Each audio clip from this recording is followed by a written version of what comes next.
Madam Chair, Yes, Sendoroy. just for the record, basta sigurado ka, attorney, hindi Kingdom of Jesus Christ, ha? Ay, Hindi kay Buloy. hindi po. Okay. Yun pala. And in fact, Sendoroy, exactly, kahit lahat ng KOJC, hindi ko nilalahat. Madam Chair, Sen may I Joel, just before pound we on what continue. you are saying? Matanong ko na rin. I'm sorry, Attorney David, palabas po ba kayo? Magre-restroom break lamang.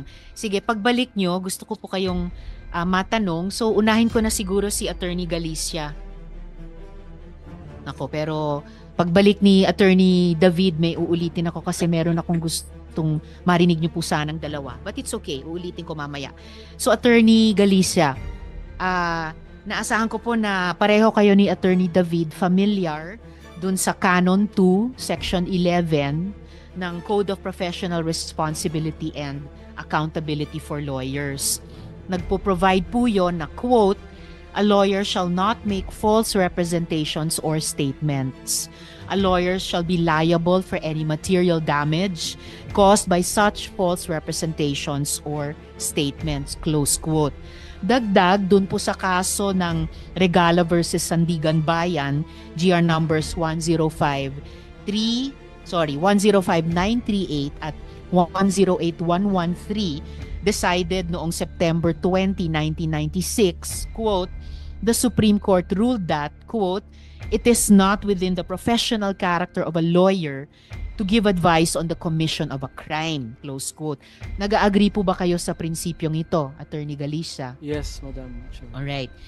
Ngayon, yung Canon 2, Section 12 ng CPRA ay nag-i-instruct din na, quote, "A lawyer shall immediately inform a court, tribunal, or other government agency of any dishonest, deceitful, or misleading conduct related to a matter being handled by said lawyer before such court, tribunal, or other government agency," close quote. So bago po ako dumako sa mga tanong sa inyo, at mamaya uulitin ko para kay, ayun, Attorney David, welcome back. Tinanong ko lamang po muna kay Attorney Galicia kung pareho kayong familiar sa Canon 2 Section 11 ng CPRA for lawyers. That a lawyer, ito ulitin ko po, "A lawyer shall not make false representations or statements. A lawyer shall be liable for any material damage caused by such false representations or statements." Tapos dun sa kaso ng Regala versus Sandigan Bayan, the Supreme Court ruled that it is not within the professional character of a lawyer to give advice on the commission of a crime. Sumasang-ayon din po ba kayo sa prinsipyo nito? Yes, Your Honor. Salamat, Attorney David. At lastly, dito sa CPRA, Canon 2, Section 12, ay nag-i-instruct din na, quote, "A lawyer shall immediately inform a court, tribunal, or other government agency of any dishonest, deceitful, or misleading conduct related to a matter being handled by said lawyer before such court, tribunal, or other government agency," close quote. I am very aware of that, Your Honor. Maraming salamat, Attorney David. So, bago ako dumako sa mga tanong para sa bawat isa sa inyo, meron po ba kayong gustong sabihin sa komiteng ito? Attorney Galicia? Madam Chair, mga ginagalang po nating mga senador. Unang-una po ay pagpasensyahan nyo na po. Hindi ko po alam kung maniniwala kayo, pero hindi po ako masyadong nakakapanood ng mga Senate hearings. Hindi rin po ako masyadong aware sa mga issues dahil marami na po akong hinahandle na mga personal cases ng mga clients ko. So, ang una ko pong gustong sabihin ay in truthfulness po, hindi ko po alam na may warrant si Mayor Alice Go. Hindi ko po alam kung paano ko po kayo makukumbinse, pero yun po ang totoo. Pangalawa po, kung meron man pong pagkakamali on my part na ma-identify ko po na inakala ko pong si Alice Go, hindi ko ho talaga alam na siya yon o hindi po siya yon. Basta't nagpakita po ng ID at inakala ko po na siya. Yun po yung aking masasabi. Madam Salamat Chair? po. Nagpakita po siya ng ano? Nagpakita po siya ng driver's license. Driver's license. Okay, itatanong po namin iyan mamaya konti kung dahil importante po, bago si Sen Joel, importante po yung sinabi nyong hindi nyo alam kung siya yon or hindi siya yon. Dahil seryosong legal service ang ginawa nyo para sa kanya, pagnotaryo sa dokumento. And I suppose, bawat abogadong magnonotaryo ng dokumento ng isang client or isang kliyente, kilala yung taong yon na siya talaga yon. So for the record, at babalikan ko po sa tanong ko mamaya. Madam Sen Chair, Joel? just one question po kasi just to be clarified, Attorney Galicia, nakita nyo po, sinasabi nyo, nakita nyo po itong Alice Go na ito na personal na pumunta sa inyong opisina. Is that a correct statement, Your Honor? Sa ngayon po, hindi ko na po masabi kung talagang siya yung nakita ko. Pero hawig po. So, ibig sabihin po, inassume po ninyo na siya ito na nagpunta sa inyong opisina at nagpanotaryo po sa inyo. Alam nyo po siya yon kasi yun yung una, di ba? Kasi kung alam nyo na hindi siya yon, hindi nyo gagawin yon. So alam nyo na siya yon, nagpunta, nagpakita sa inyo, kaya nyo po ninotaryo. Tama po ba yung sagot na yun? At attorney, sabi nyo hawig. So hindi kayo totally unaware sa mga hearings or kahit sa mga paglimbag ng photo ni Alice Go sa mga dyaryo o hindi nyo totally hindi naririnig ang mga balita sa radyo dahil nasabi nyo pong hawig niya. So alam nyo yung pagkakamukha ni Mayor Alice. Nakikita naman po talaga yung itsura ni Mayor Go sa mga dyaryo, sa internet. Nakikita ko naman po talaga. Pero talaga yun lang ang aking perception. Mahirap po yata kasi, attorney, no? Dun muna tayo dun sa araw na August 14. Hindi po pwede na perception yung magiging batayan mo bago mo siya inotaryo. Dumating po yung tao, nakita mo po siya, kung ano man yung personal na mekanismo na iyong ginagawa bago ka magnotaryo, ginawa mo po yun. So, nung nakita mo po siya, alam mo na siya si Alice Go. Is that yes or no? Attorney, bago nyo sagutin, the Chair would like to acknowledge the presence of the Sen Grace. Salamat sa pagdalo. Please proceed, Attorney Galicia, sa tanong ni Sen Joel. Tinanong ko po kasi siya Mayor Alice Go, sabi niya sa akin, Alice na lang po. Yun po ang sabi niya sa akin. That alone, yun na po yung pinaka fact-checking ninyo bago kayo magnotaryo. Dahil sinabi niyang siya si Alice, okay na? Ganun lang po ba yun? Sa totoo lang po, siguro error nga on my part, pero para po akong nagulat Nagulat po talaga ako na makakaharap po itong taong ito. Yeah. Bakit kayo nagulat? Kasi po, hindi naman po ako yung tipo ng tao na para puntahan po ng ganong klaseng mataas na tao. Yan, itatanong ko sa inyo yan mamaya konti. Wala ho bang nag-utos sa inyo? Basta lang dumating yung pagkakataon na dumating po siya sa inyong lugar, umunta siya at nagpanotaryo o may tumawag ho sa inyo beforehand na may darating at magpapanotaryo sa inyo. Pwede ho bang banggitin nyo lang sa committee yung pangyayari, attorney? Meron lang pong nagsabi na kakilala na pumunta po ng opisina ko at hinihintay daw po ako para magpanotaryo. Sinong kakilala po yun? Yun pong, ang alam ko pong pangalan niya talaga, Alan. Alan ano po? Hindi ko po alam ang apelyido. Yep. Anong relasyon niyo sa kanya? anong pagkakilala nyo dun sa Alan? Kasama ko po, ang alam ko po, kamiyembro ko po sa isang organisasyon. Aling organisasyon po? Yun pong aking religion. Ano pong religion nyo?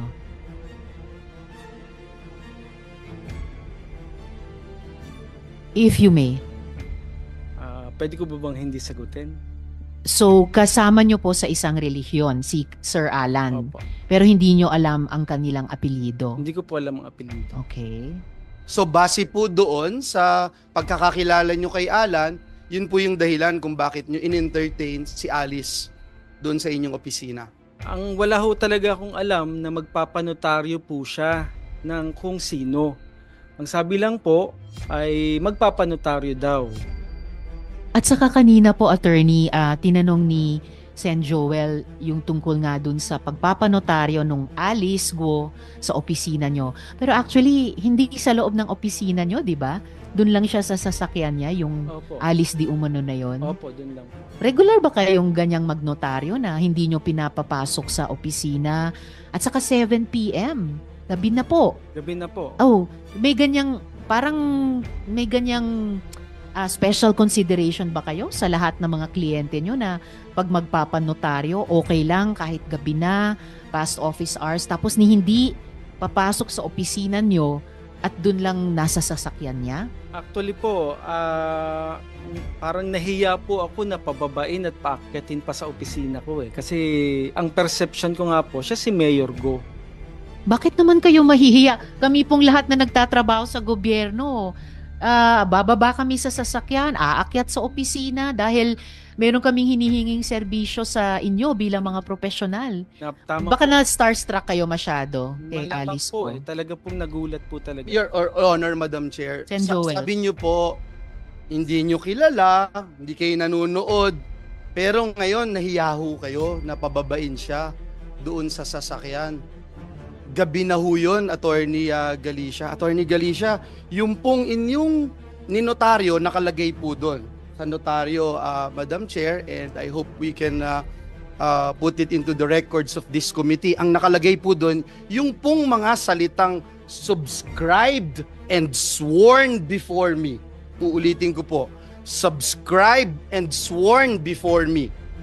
Yun po yung nakalagay sa dokumento, Madam Chair. And for the record, nagnotaryo po kayo, Attorney Galicia, na sinasabi nyo hawig kasi at hindi po sworn before you.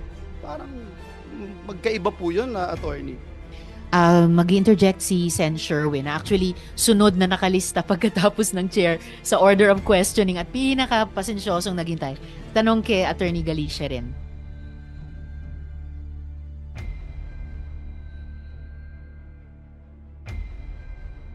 Sagot na lang po yung tanong ni Senator Joel bago. Akala ko interjection dun sa tanong ni Sen. Joel. Pakisagot muna, Attorney Galicia, and then mag-interject si Sen. Sherwin. Pwede ho bang ulitin? Parang na ano po ako. Kasi nakalagay po dun sa, Dun sa dokumento nyo, sworn, subscribe and sworn before you. Pero sabi nyo nung una, hindi kayo sigurado at parang kahawig lang. Pero may binanggit din po kayo, kaya kayo nahiyang pababain dahil si Mayor Alice Go nga yun. So which is which? Actually, pareho po eh. Ano ho kasi talaga eh, nagulat po talaga ako sa kanya eh. Yun naman pong subscribed and sworn is, sabi ko nga po sa inyo, nawala na po ako ng parang nagulat po talaga ako dun sa nangyari eh. Attorney Galicia, bago mag-interject si Sen. Sherwin, hindi nga ba mas importanteng siguraduhin yung identity nung nagpe-present ka sa inyong Alice Go dahil sa lahat ng issue sa kanya? Tama po. Naintindihan ko po yun kung sinasabi po ninyo, pero sabi ko nga po sa inyo at that point in time hindi ko na po naisip yun. Madam Ako, Chair, sayang, just sana to put naisip- on record, Madam Chair, Okay, Sen. Joel, and then magkaiba po Sen. Sherwin. yung sinasabi ni Attorney Galicia, itim at puti, hindi ho talaga pwedeng pareho. Hindi ho po pwedeng pareho, no? Kaya unfortunately, Attorney Galicia, I would also remind you na in the 18th Congress dito po sa Senado, we passed Republic Act number 11594 na nagtataas ng parusa sa perjury. I just want to put that on record. Thank you. Salamat, Sen. Joel. And one last bago si Sen. Sherwin, briefly, niretain nyo ba may niretain ba kayong kopya ng ID na pinresent? At pinirmahan ba ni Alice Go na yan yung notarial book ninyo as required by the rules? Wala naman pong pinapipirmahan ako na libro para po Hindi ba rules po yun? Pag tiningnan nyo po yun pong form na sinasubmit namin, wala naman dun pong format na nakalagay na kailangang pumirma ang nagpanotaryo. Ido-double check ko po yan, Attorney Galicia. Madam Chair. Could we, and before I call Sen. Sherwin and Sen. Grace, DOJ, can you speak on that? Hindi nga ba rules na pag kami, kahit sino pong tao nagpanotaryo, pipirma sa notarial book? May rules ang- Yusek T. Yes, Madam Chair. May rules ang Supreme Court specifically para sa mga notaryo. At naalala ko, meron talagang requirement doon, no? May mga safeguards to. Kasama doon sa safeguard yung pag in evidence of identity, which is the ID, no? Hindi na pwedeng sedula lang, no? Kailangan ID talaga, current ID, government issued, may pirma at may litrato ng may hawak na ID. At bukod doon, isa din sa mga safeguards yung pipirma mismo sa notarial book yung nagpanotaryo. Hanapin namin ngayon yung specific provision at sabihin namin mamaya. Thank you so much, Yusek T. Sen Sherwin and then Sen Grace. Sundan ko lang po yung tanong ni Senator Joel at ni Senator Risa. Nasabi niyo, Attorney Galicia, na may tumawag ho sa inyong isang certain Alan na kasama niyo sa sa religion niyo ninyo. Hindi niyo rin matandaan kung sino itong Alan na ito. Tama po ba? Anong last name niya? Hindi ko lang po alam ang apelyido niya. Anong alam oras ko po siya tumawag sa inyo? Actually po, ang tumawag sa akin, sekretarya ko. Sekretarya niyo ang tumawag Na po sa inyo? naghihintay daw po sa law office. Sino ho ang tumawag sa inyo? Si Alan o yung sekretarya Yung niyo? sekretarya ko po. And then, Sen Sherwin, meaning nasa labas na kayo ng opisina noon, then bumalik pa kayo? Oho, kasi bumabalik naman po talaga ako ng opisina. Malapit lang ang bahay ko sa opisina. Okay, salamat, Sen Sherwin. thank you. And then, si Alan ang tumawag sa inyong sekretary. Ang tumawag sa akin po yung sekretary ko na may naghihintay daw na magpapanotaryo. Si Alan ho, sino tinawagan niya? Tinawagan, wala naman po akong sinabing tinawagan ni Alan. Ang sinasabi sekretary ko po, niyo. Ang sekretaryo ko po ang Tumawag sa akin. inyo. Kanina narinig ko, sabi niyo may tumawag sa inyong Alan. Hindi ho, ang tumawag po sa akin yung sekretarya ko. Sino po ang tinawagan ni Alan? Wala po akong sinabing tinawagan ni Alan. Kanina ho, may Alan. Sino ang kausap ni Alan? Ay, baka wala po ako, hindi po kami nagkausap noon. Paano inarrange nung Alan na kayo ay magnonotaryo sa dokumento ni Mayor Alice? Doon lang po sa office ko. Naghihintay po daw siya doon para magpanotaryo. Nag-walk-in po siya? Oo, nagpunta po siya. Okay, thank you, Sen Sherwin. So, si Alan nag-walk-in sa inyong opisina at sinabi po sa inyong secretary na ano ho ang sabi sa inyong secretary? Magpapanotaryo daw po siya. Hihintay niya daw po Siya ako. mismo, Yun hindi ang si sabi Alice sa Go? akin. Wala naman pong sinabing Alice Go. Walang sinabing Alice Go. Wala pong sinabi. Siya ang magpapanotaryo. At tumawag sa inyo yung secretary ho ninyo. Anong oras ho tumawag ang inyong secretary sa inyo? Siguro mga ano po yun, mga alas 4 Alas 4. ng hapon. At sabi niya may magpapanotaryo at si Alan ang magpapanotaryo. Tama ho? Yun po ang sabi. Ang sabi ng secretary niyo. Tama? Basta may naghihintay po sa akin na magpapanotaryo daw po si Alan. Yun po Okay. ang sabi. At kahit hindi niyo ho kilala ito dahil ka religion niyo, bumalik ho kayo sa inyong opisina. Kasi normally po talaga bumabalik po ako sa office. Nang ano oras ho yung nung bumalik ho kayo? Depende po kasi nga po, kinukuha ko yung mga files na gagawin ko para sa kinabukasang hearing o kung anumang mga pendings ko. Madalas po talaga ako, bumabalik po talaga ako sa opisina. Okay. At So, hindi niyo hindi- na nakita si Alan. Si Alice Guo na ang nakita niyo. Hindi, andun po siya, tinawag niya po. Andun pa si Alan. Tinawag niya po ako eh. Hindi ko naman po lalapitan yun kung hindi ko naman nakita si Alan. So andun pa ho si Alan. Nandun po Okay. siya. And kinuha niyo ho kung anong pangalan niya, anong apelyido niya. Siyempre, bigla nila may walk-in na lang ho Hindi po. doon eh. Dahil nga po, nakilala ko na po siya dati. Pero hindi niyo ho tinanong kung anong apelyido niya. Hindi ko ho normally tinatanong kasi sa amin po marami pong pagkakataon na makikilala mo yung mga kagrupo namin nang hindi mo naman natatanong kung anong apelyido. Ano ang sabi ho ni Alan? Obviously, hindi ho siya yung nagpanotaryo, di ba? Ano ang sabi ho sa inyo? Sabi po, may magpapanotaryo si Mayor. Yun lang ho ang Yun sinabi lang niya. po ang sabi. At nung nakita nyo, narinig ko kay yung tanong ni Senator Risa, hiningi nyo yung ID. Binigay Anong- niya po yung ID. anong Driver's license po yun. Meron ho kayong photocopy ng ID na yon? Meron po, nandun po, kasama po dun sa dokumentong ninotaryo ko. Kasama doon. Pero hindi nyo ho pinaperma si Alice Guo doon po sa libro.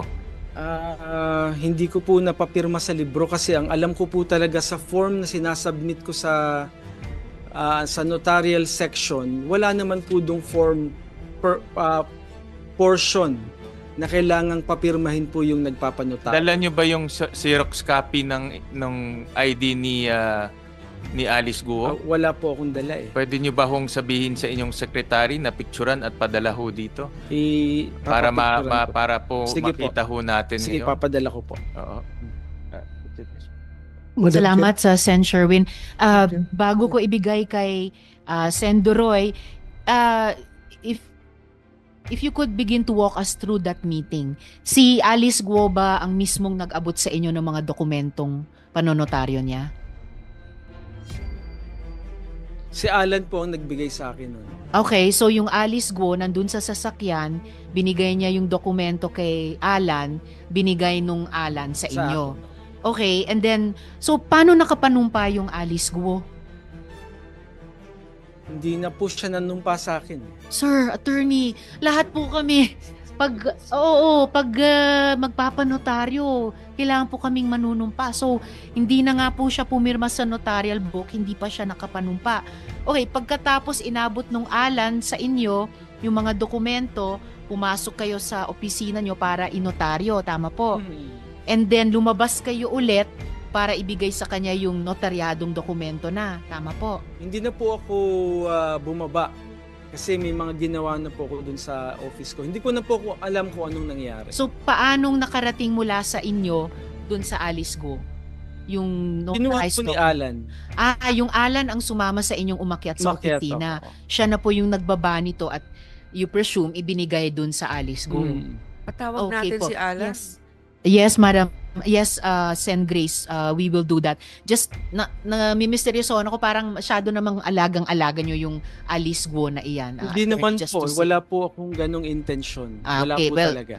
intention is one thing, pero ngayon pa lang parang may dalawang lapses na, yung di pagpirma sa notarial book and then yung hindi pagpapanumpa.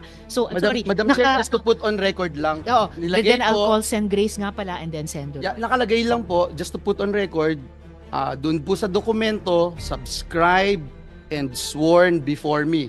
Tapos binanggit po ng ating attorney resource person na hindi po nanumpa sa kanya. Just for the record. Yes, salamat Sen. Joel. So, just before I call Sen. Grace and Sen. Doroy, during this hearing, Attorney Galicia, mukhang importante talagang tanungin kung ano yung sinasabi niyong relihiyon nyo. Kasi it's just a matter of fact. Tapos yung apelyido ni Alan, baka pwede nyo ring ipatanong sa secretary nyo kasabay nung pagpapadala nung kopya nung driver's license nung Alice Guo na hiningi ni Sen. Sherwin, yung apelyido din nung Alan. So, Sen. Grace and then Sen. Doroy. Thank you. First up, before I begin my questions, comments lang.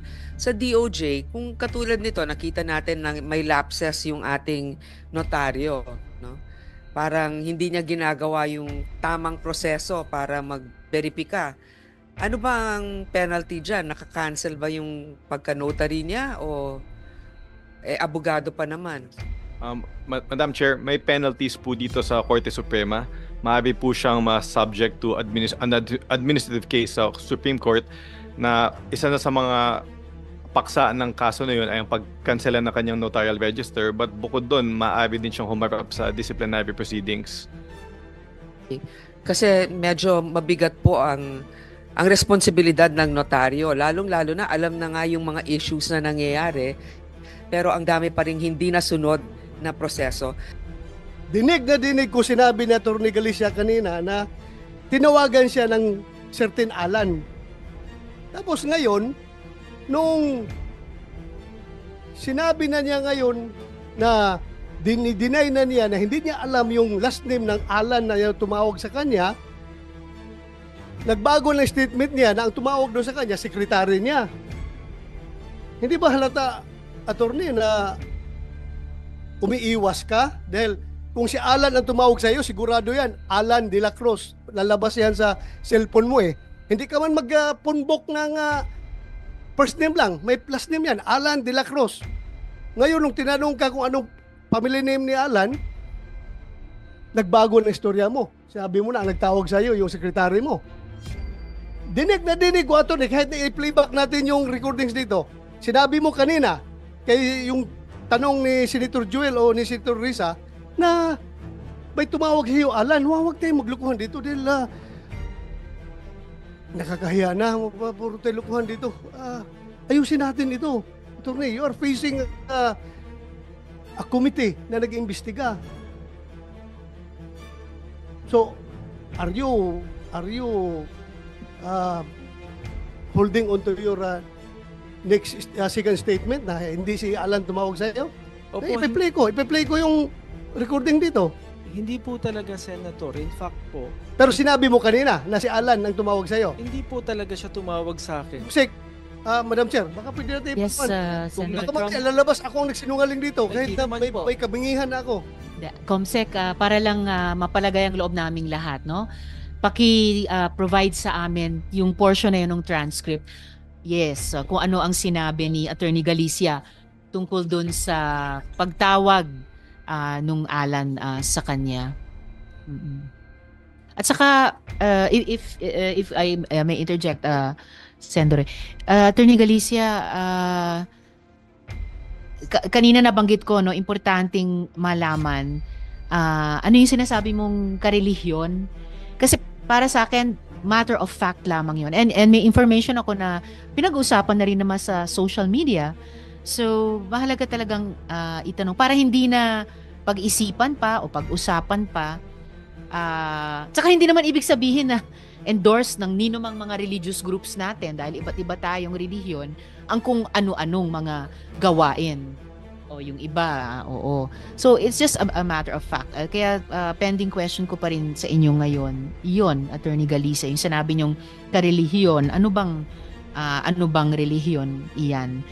And dagdag, ano nga ba yung apelyido ng Alan? Tulad din ng tinatanong ni Sendoroy. And pati ano bang telephone number nila? Senator, hindi ko nga po talaga alam ang apelyido po nung Alan. At wala po naman akong phone number niya. At ang tumawag po talaga sa akin ay ang sekretarya ko. Kung nagkamali man po iniintay ako, namin yung sige transcript po, sige niyan. po. In Kung fact you po, were saying, kung nagkamali man kayo, kung nagkamali man po ako siguro kanina sa pagsasalita kasi nakaka-tense po kasi yung nandito ako at nagsasalita sa harap ninyo.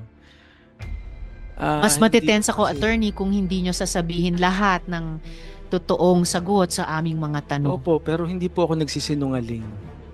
So ano nga po ba yung, sabi nyo magka-relihiyon kayo nung Alan. So ano ba yung relihiyon nyo na sinasabi nyo? Ah,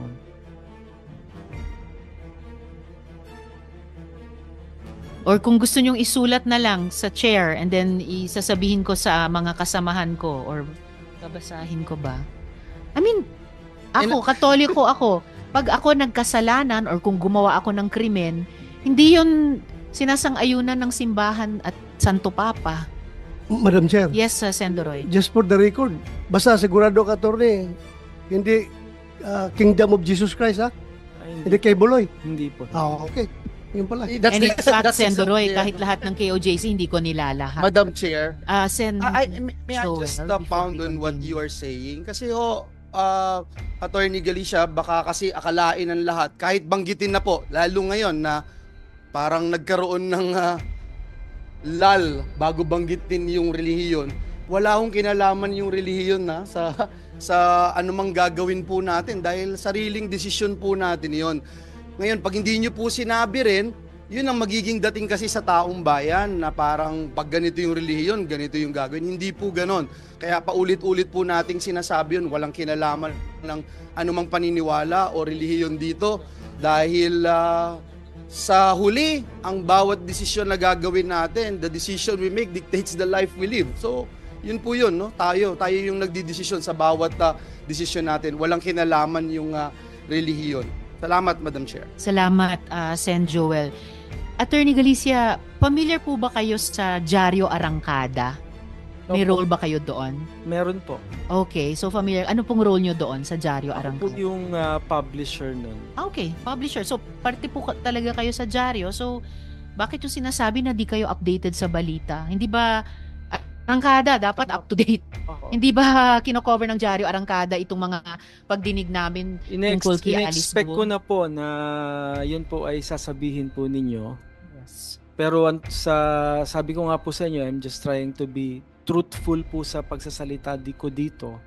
Pero sa totoo lang po, hindi ko talaga alam na may warrant of arrest siya. Hindi ko alam kung maniniwala kayo sa akin, pero yun po ang totoo. Well, mahirap po sa publisher ng Dyaryo Arangkada. Kung Dyaryo Atrasado, maniniwala ako na hindi nyo alam na may warrant of arrest po sila. Attorney, lumaki daw si Alice Guo sa farm at nakatira sa Tarlac. Bakit kaya sa Bulacan pa po siya nagpanotaryo? Yan po. Alam ko po, tatanungin nyo rin po yan at ang sagot ko po ay hindi ko po alam. Sa lahat naman ng notaryo sa Bulacan, bakit kayo pa po ang pinili niya? No? Hindi ko rin po masasagot. Kung personal Tinanong nyo ba siya kung sino nag-rekomenda sa kanya sa inyo para maging notaryo niya? Wala po akong natanong na ganun eh. Ang sabi niya lang po sa akin, alis na lang po, salamat po attorney at wala na pong gustong tumulong sa akin. Parang I wish that were true, pero hindi totoo eh. Mukhang maraming tumutulong na makatakas at kung ano-ano pa makagawa ng mga akusasyon laban sa kanya na di umano ay kanyang ginawa at dahan-dahan ay nagsusurface po kami ng mga ebidensya dito sa aming mga pagdinig. So sinasabi niyo po lahat ito coincidence lang na dinami-dami ng mga abogado at notaryo sa Pilipinas na kayo ang napili ni Alice Guo na maging notaryo sa kanya. Siguro po, Senator. Madam Chair, Yes, sir. hindi ko Senator kaya Wells. dahil Attorney Galicia, dahil alam ni Alice Guo na magnonotaryo kayo sa kanya kahit hindi nyo siya kilala, magnonotaryo kayo sa kanya na subscribe and sworn before me kahit hindi siya nakaharap, kaya po siya lumapit sa inyo? Hindi ko kaya ganon? Hindi ko po yan alam, Senator. Pero siguro yun po yung dahilan. Ako, naniniwala po ako, yun po yung dahilan. Kasi sabi nyo kanina, hindi nyo po siya kilala, pero kung hindi nyo po kilala, di dapat mas lalo kayong naging mas maingat dahil gusto nyong malaman yung katotohanan dahil hindi nyo po siya kilala. But then again, hindi nyo po siya pinababa, nasa sasakyan po siya, hindi nyo po siya pinasumpa, hindi nyo po siya pinaglag doon sa inyong logbook, at binigyan nyo siya ng special treatment, kumbaga, attorney. Kaya para sabihin po na usual lang po, hindi po usual yung nangyari po dahil hindi nyo po ginagawa ito lagi-lagi doon po sa inyong opisina. Thank you, Madam Chair. Salamat, Sen Joel. At Attorney Galicia, may isa pang bagay na may misteryosohan ako tungkol sa pagpapanotaryong ito. Ayon sa isang interview sa isang opisyal, sinabi mo na hindi nyo siningil si Alice Guo para sa ibinigay nyong serbisyo. Ano po yung dahilan na inilibre nyo siya? Hindi ko po siya intentional na nilibre. Hindi ko na lang ho siya talaga nasingil. Paano po nangyayari yun? Naku sir, ang mga abogado, mga profesional, masinop, di ba? Ayan, may mga nagwo-walk out na po at hindi na nakakayanan. Paano po nangyari na nalibre po ninyo siya? Meron po bang sumagot na sa pagbayad sa pagpapanotaryo? Wala naman pong bayad talaga. Wala. Paano po magsusurvive ang bawat firm or opisina ng mga abogado o notaryo kung hindi po masinop, no? Kahit sa ganitong Marami mga po ako actually nanonotaryong wala namang bayad. Okay, pero dito kami pinaka-interesado sa taong ito na ninotaryohan nyo ang mga dokumento na hindi nyo pinasumpa, hindi nyo pinapirma sa notarial book, hindi nyo pinababa sa kanyang sasakyan para umakyat sa opisina nyo at nalibre nyo pa sa huli. At inuulit ko po, Attorney Galicia, yung hiling ni Sen Grace, hinihiling na rin po ng chair, paki-submit in writing kahit sa COMSEC namin yung inyong sinasabing relihiyon na magkarelihiyon kayo ni Alan. Tungkol pa rin sa notarization ni Attorney Galicia, USEC-T, ano po yung mga epekto nitong parang irregular na notarization sa mga filings ni Alice Guo? Ang interest ko dyan, ibig sabihin ba mas bibilis ang pag-andar ng mga kaso? May hearing po tayo mamayang hapon para sa preliminary investigation. 2 p.m. ang schedule. Isa sa mga pag-uusapan na doon sa hearing na to ay ang status ng motion to reopen case with motion to admit counter affidavit ni Alice Guo. Ipapaubayan na lang namin sa prosecution panel kung ano magiging pasya nila dito. Pero para sa akin, matimbang tong mga nabunyag dito ngayon, ano, na may problema tayo sa pagnotaryo ng counter affidavit ni Alice Guo, at bukod doon galing sa kapatid niya mismo na kasama si Mayor Alice na lumabas ng bansa.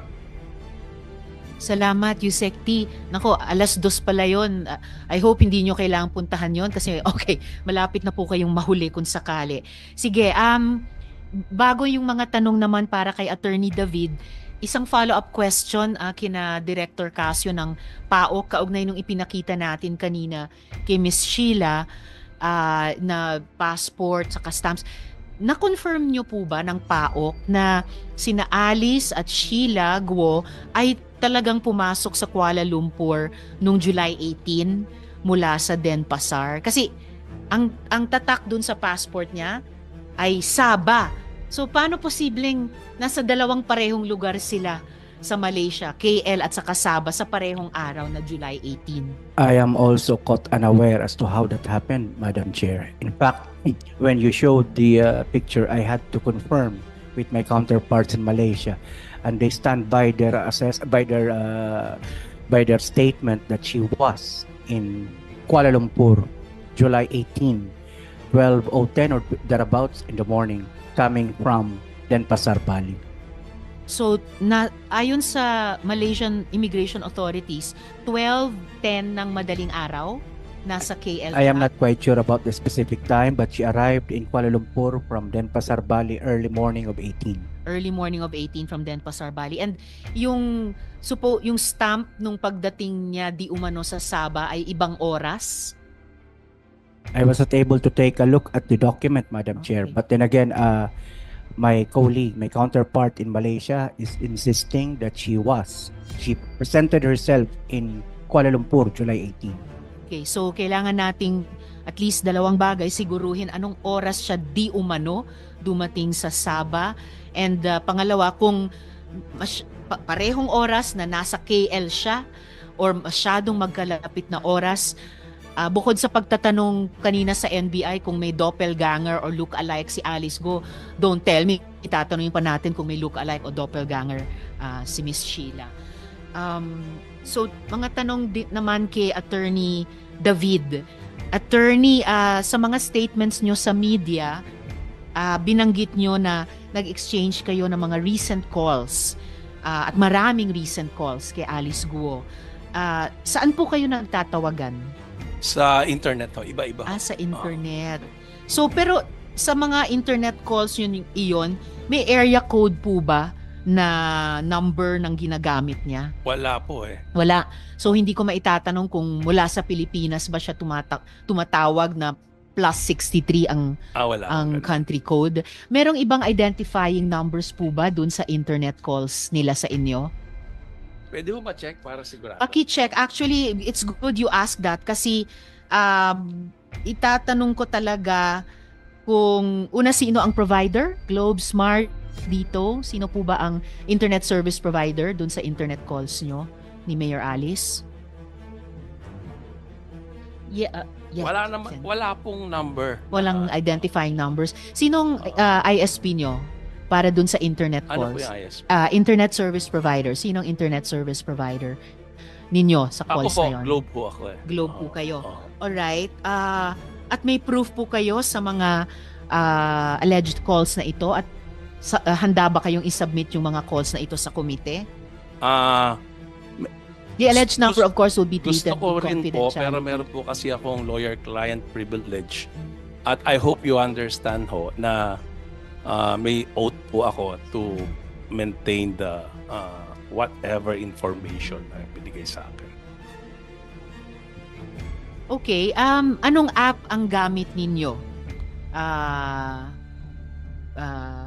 dito sa internet calls na ito? Ako po, meron po akong Telegram, Mhm. Signal, Viber, Messenger, WhatsApp, WeChat. Marami ho. Lahat. Aha. So, alin ang ginagamit nyo ni Mayor Alice sa pagtatawagan ninyo recently? Paiba-iba ho. Dati ho, Viber. Okay. Noong una ho, before, when we were still attending the Senate hearing, we were using the regular Globe number. Yes. And then we shifted to Viber and then Signal. And lately, we were using the WeChat.